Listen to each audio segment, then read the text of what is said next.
ಅನ್ನುವಂಥ ಮಾತನ್ನು ಈ ಒಂದು ನಮ್ಮ ಸೋಮನಾಥ್ ನಾಯ್ಕರು ಹೇಳ್ತಾ ಇದ್ದಾರೆ. ಅಂದ್ರೆ ಸೋಮನಾಥ್ ನಾಯ್ಕರು ಇವತ್ತು ಆರೋಪ ಮಾಡೋದು ಭೂಮಿಯ ಗಳ್ಳತನ, ಭೂಮಿಯನ್ನು ಯಾವ ರೀತಿ ಹೊಡೆದಿದ್ದಾರೆ, 2,500 ಎಕರೆ ಭೂಮಿಯನ್ನು ಹೊಡೆದಿದ್ದಾರೆ ಅನ್ನೋದು ಆರೋಪ, ಘನಘೋರವಾದ ಆರೋಪ ಮಾಡ್ತಾ ಇದ್ದಾರೆ. ಇದಕ್ಕೆಲ್ಲ ಅವರು ವಿತ್ ರೆಕಾರ್ಡ್ಸ್ ನಮ್ಮ ಕಟ್ಟಿಕೊಂಡಿದ್ದಾರೆ, ಚಾಲೆಂಜ್ ಮಾಡ್ತಾ ಇದ್ದಾರೆ, ಕೋರ್ಟಿಗೆ ಹೋಗ್ತಾ ಇದ್ದಾರೆ. ನಮ್ಮ ಹೋರಾಟ ಕೋರ್ಟ್ ಮೂಲಕ, ಒಂದು ನ್ಯಾಯದ ಮೂಲಕ ಅನ್ನುವಂಥ ಮಾತನ್ನು ಅವರು ಹೇಳೋದನ್ನು ನೋಡಿದರೆ ಇನ್ನೂ ಏನೇನು ಆಗಿರ್ಬೋದಪ್ಪ ಅಲ್ಲಿ ಅನ್ನುವಂಥ ಗಾಬರಿ ಯಾರಿಗಾದರೂ ಆಗೇ ಆಗ್ತದೆ. ಹೆಗ್ಗಡೆ ಅವರು ನಿಜವಾಗಿಯೂ ಇದೆಲ್ಲ ಮಾಡಬೇಕಾಗಿತ್ತು ಅನ್ನೋಂಥ ಪ್ರಶ್ನೆ ಯಾರಿಗಾದ್ರೂ ಮೂಡ್ತಾ ಇದ್ದಾರೆ. ಇದರಿಂದಾಗಿ ಸಹಜವಾಗಿ ಇವತ್ತು ಅಲ್ಲಿ ಬರೋ ಭಕ್ತರ ಸಂಖ್ಯೆಯೂ ಕಡಿಮೆ ಆಗ್ತಾ ಇತ್ತು ಎಲ್ಲ ಕಟ್ಟೆಗಳಿಂದ ಅನ್ನುವಂಥ ಮಾತು ಹೇಳ್ತಾ ಇದ್ದಾರೆ. ಇಡೀ ಮೊದಲು ಇನ್ನೊಂದು ಇದ್ರ ಜೊತೆಗೆ ಇನ್ನೊಂದು ಮಾತನ್ನು ನಾವು ಸೇರಿಸ್ಬೇಕಾಗ್ತದೆ.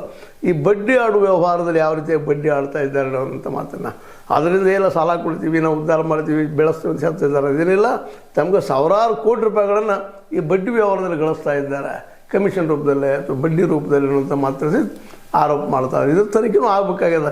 ಇವೆಲ್ಲ ತನಿಖೆಗಾಗಿ ಒಂದು SIT ನೇಮಿಸಬೇಕಾಗಿದೆ ಸರ್ಕಾರ. ನಾವು ಸರ್ಕಾರಕ್ಕೆ ಒತ್ತಾಯ ಮಾಡ್ತಾ ಇದ್ದೀವಿ, SIT ನೇಮಿಸಿ ತನಿಖೆಗಾಗಿ ಅಂಥೇಳಿ. ಯಾಕೆಂದರೆ ಯಾವ ಕೋರ್ಟಿಗೆ ಹೋಗಲಿ ಅಥವಾ ಯಾವುದೋ ಒಂದು ಪೊಲೀಸ್ ಕಂಪ್ಲೇಂಟ್ ಮಾಡಿ ಏನೋ ಮಾಡಿದ್ರು ಸಹಿತ ಅವು ಯಾವ ಸ್ಟ್ಯಾಂಡ್ ಆಗ್ತಾ ಇಲ್ಲ. ಅದಕ್ಕೆ ಸರ್ಕಾರ ಇದೆಲ್ಲ ತನಿಖೆ ಮಾಡಿಸ್ಲಿ, ತನಿಖೆ ಮಾಡಿ ಸರಿ ಇದ್ದರೆ, ಅವೆಲ್ಲನೂ ಕರೆಕ್ಟ್ ಇದ್ದರೆ ಅವ್ರು ಶಿಕ್ಷೆ ಕೊಡಿಸುವಂಥದ್ದಾಗಲಿ ಅನ್ನುವಂಥದ್ದು ಇವರ ಅತ್ಯಂತ ಪ್ರಮುಖವಾದ ಬೇಡಿಕೆ ಆಗಿದೆ.